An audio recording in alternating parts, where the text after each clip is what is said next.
like everybody, I'm disappointed that the stated policy of the UK government is not able to proceed. But I think it's a temporary setback. I don't believe it is the end of the matter.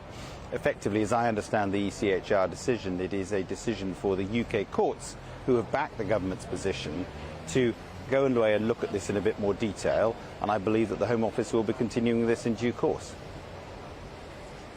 Rating is this for MPs today? One of our viewers, Michael, has got in touch. He said if the European Court of Human Rights can interfere with where we send migrants and the European Commission can interfere with Northern Ireland Protocol, then what exactly is our government governing? Well, I think the reality of the situation is that we are a member of the ECHR. That is something that, as I understand, we intend to continue. But at the same stage that they accept that the UK courts do have primacy. And ultimately, it is going to be for the UK courts to decide this.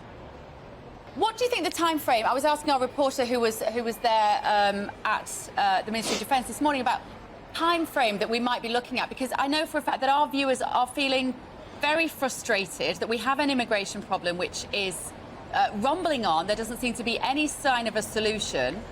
And at what point does the government say, you know, it is not worth us being in the European Court of Human Rights? We're going to leave that so that we can make these decisions for our own country. So listen, I think that it is unquestionably the case that the UK government are determined to press ahead with this. I think the Prime Minister, the Home Secretary have been very clear that the Rwandan agreement is something that they do believe in and are going to continue with. But at the same stage, we've got to take due account of there is a legal process. I think this is the start of a process. Bear in mind, this is only announced barely a month ago. This is the first attempt. There are various processes that we've got to go through.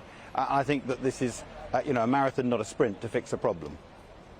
And very lastly, just on that particular issue, before we move on to the cost of living, we did have a viewer and listener, Kenneth, say, why can't MPs not ever answer a simple question with a simple answer? So I do want to ask you this simple question.